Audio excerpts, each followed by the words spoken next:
Om Tatpurushaya Vitmahe Mahasenaya Dhimahi Tanno Shanmukha Prachodayat. This is a Muruga Gayatri mantra. The meaning of this mantra is, I meditate on the Supreme Being, the warrior God, who is the Supreme General of Army of Devas, Shanmukha. May he enlighten us and lead us to be one with him. Namaste. Welcome to the Skanda Shasti 2023 special edition. Skanda Shasti is the 6th day power time of warrior god Muruga. According to Skanda Purana, Krishna Yajurveda, Skanda Shasti Vratam, that is fasting, which is observed during the 6-day period, is mentioned in Vratam that helps achieve the unachievable. Skanda Shasti Vratam starts from the Pratipata or Prathamathiti, that is the first moon during the Shukla Paksha, waxing period in the Aipasi month, and goes for 6 days, culminating a Mahaskanda Shasti on Shasti Tithi.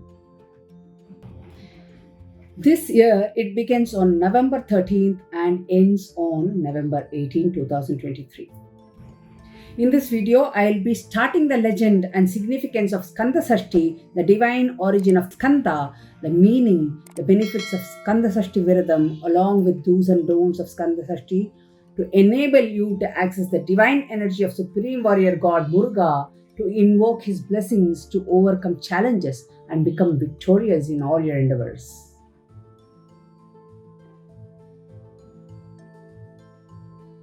Skanda Purana talks volumes about Muruga, his birth, childhood, warrior strengths, penance, and Kundalini Yoga Shakti.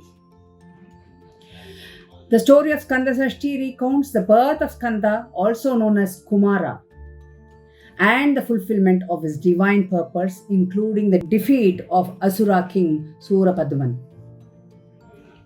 So let's learn about Surapadman and his unique boon.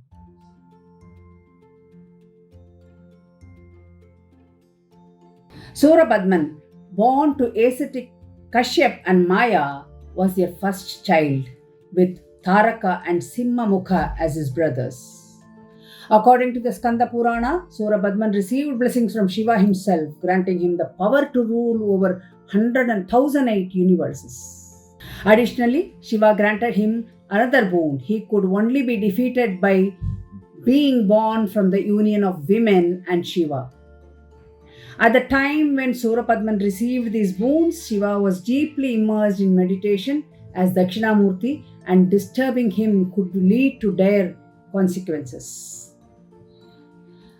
Recognizing that it was impossible for a child to be born while Shiva was in deep meditation, Surapadman, filled with arrogance and power, along with his brothers Tarakasura and Simhamukha, wreaked havoc across 3 worlds.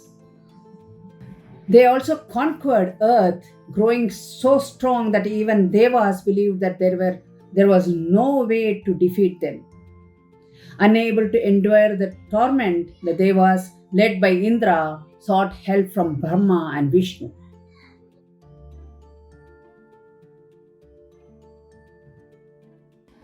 Brahma, the creator, revealed that only a spark of Shiva could produce the hero capable of defeating this evil. Alongside Brahma and Vishnu, the Devas approached Shiva to plead their case.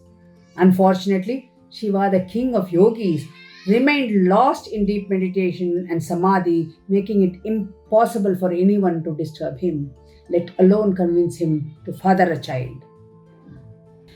Following Brahma's suggestion, the Devas sought the assistance of Parvati and Kama, the god of love.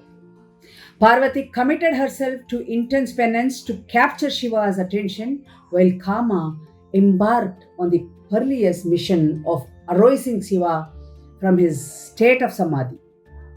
Kama's arrow of love eventually disturbed Shiva, and the fire of anger from his third eyes turned Kama to ashes.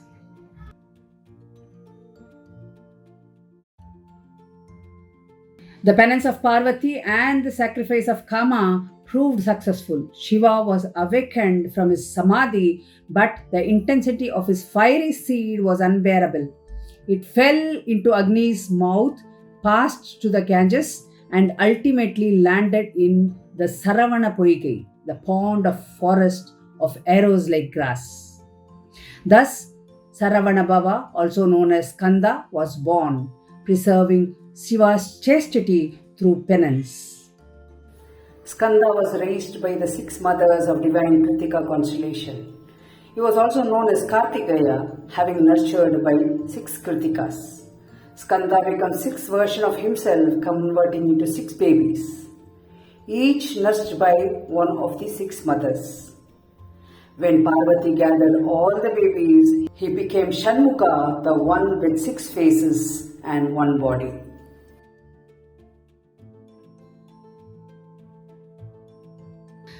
Shanmukha evolved into Kumara, the powerful and fearless adolescent who was both beautiful and handsome, often referred to as Muruga. He was appointed as the general, that is Devasenadipati of the celestial army and Pleiadians. Skanda received an all-powerful veil, that is lance, from his mother Parvati, also known as Parashakti, to fulfill the purpose of his birth, earning him the name Shakti Veil. Empowered with the veil, Muruga engaged in a 6-day battle against the armies of Simhamukha, Surapadman and Tarakasura, marking the beginning of the battle against Asuras. The battle started on the Pratipada Tithi, that is first waxing moon.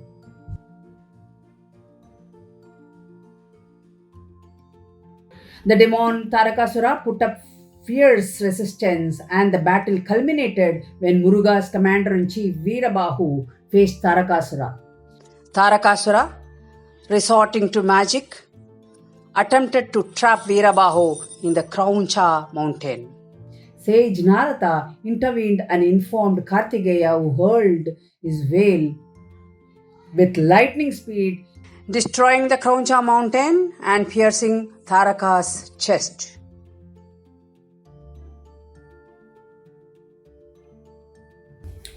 Grief-stricken by his brother's death, Surapadman summoned Simhamukha to continue the war. Simhamukha, who had initially advised against war, had no choice but to comply. He fought fiercely and defeated Deva's army. On the other hand, Veerabahu vanquished Simhamukha's son.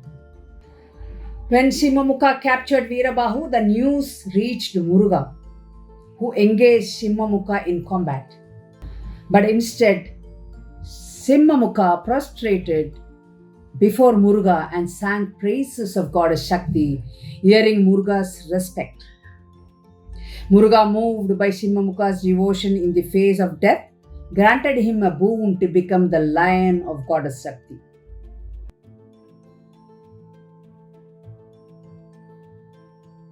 Surapadman, the demon lord, was offered peace by sending Veerabahu as a diplomatic envoy. Surapadman initially ignored him but later accepted the offer when a visual deceit appeared, miraculously humbling him. However, driven by anger, Surapadman ultimately rejected the peace offer, initiating the battle. There was an intense battle, weapon clashes, and bloodshed. Muruga, with his Deva's army, displayed the ferocity of lions. Furious and unable to accept the defeat, Surapadman then took the form of monstrous mango tree. Muruga hurled his veil, killing the Asura, and the tree split in half, one part becoming a peacock and the other as rooster. Muruga took the peacock as his vehicle and the rooster on his flag, offering salvation to Asura. Such was Muruga's mercy even to his enemies. Hence, on the 6th day of battle, the Asura was annihilated and the Devas were liberated. This final battle where Muruga killed Surapadman with his veil is known as Sura Samharam. The day is celebrated as Skanda Shasti, falling on the 6th day, that is Shashti Tithi of waxing moon, Suklapaksha, following Diwali Amavasya. Indra regained his kingdom and offered his daughter Devyani, also known as Devasena, in marriage to Skanda. As Muruga is the warrior god, showed no discrimination between the rich and the poor. Muruga later wed Valli, the tribal maiden. Now let me briefly touch on the origin of meaning of the Skanda Shasti Vratam.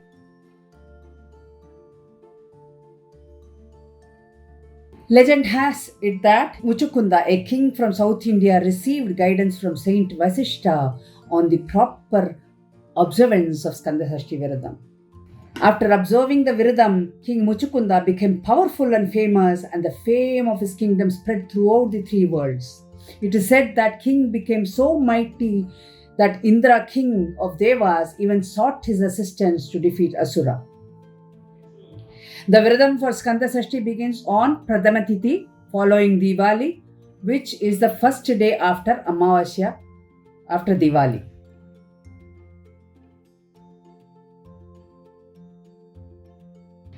It must be noted that Vratam or Vrat in Sanskrit means O.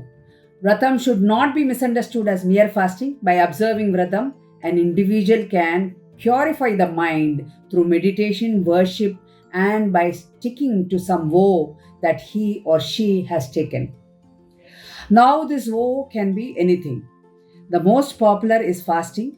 Some other include being honest, controlling desire, practicing self-discipline, etc. A Vratam should be seen as deliberate attempt on your part to bring back discipline into your life. Fasting should be voluntary and it should not be done unwillingly. If you are taking medicines, do not observe intense fasting and stick to the routine suggested by your doctor. Before we get into the do's and don'ts sections, let me give you a brief on the merits of worshipping Muruga during 6 days of Skanda Shasti Vratam.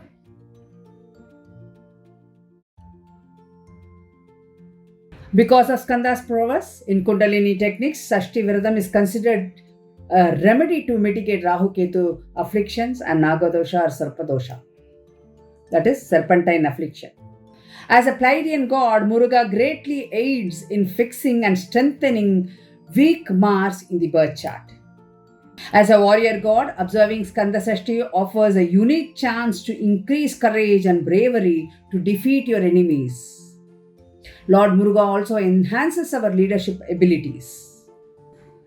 Skandasya kritima tulyam kaligalamsya nasinim explains that Skanda's origin removes bad karma and sins of this Kali Yuga. Various sages and siddhas have mentioned that Muruga is easily accessible on the earth plane, especially during this power time, that is, the Skanda Shasti time, and performing powerful ceremonies, invoking his divine grace and blessings can bestow his abundant blessings. Veda says, if one does Skanda Darshan, Snana and Dana, that is, Skanda Darshan means sacred vision, Snana means bath, cleansing, Dhana means charitable activities. On this day, Sarva Papa Vimochana, absolution of severe sins, is granted to him. Observing Skanda Shasti Vratam also helps clear debts, loans, and financial problems. Skanda Shasti Vratam is believed to help in clearing progeny challenges. Couples facing fertility issue can follow this Vratam for progeny. Witnessing or sponsoring Valli Kalyanam, that is marriage of Valli, on this day after Skanda Shasti can fix relationship problems, or people who are aspiring for marriage will get right partner. Many Vedic texts, Lord Muruga as the one with kindest heart. He cannot stand the suffering of his devotees. The 6-day window offers a deep connection with the Lord. As we end the video, I will quickly take you through the do's and don'ts to follow during Skanda Shasti.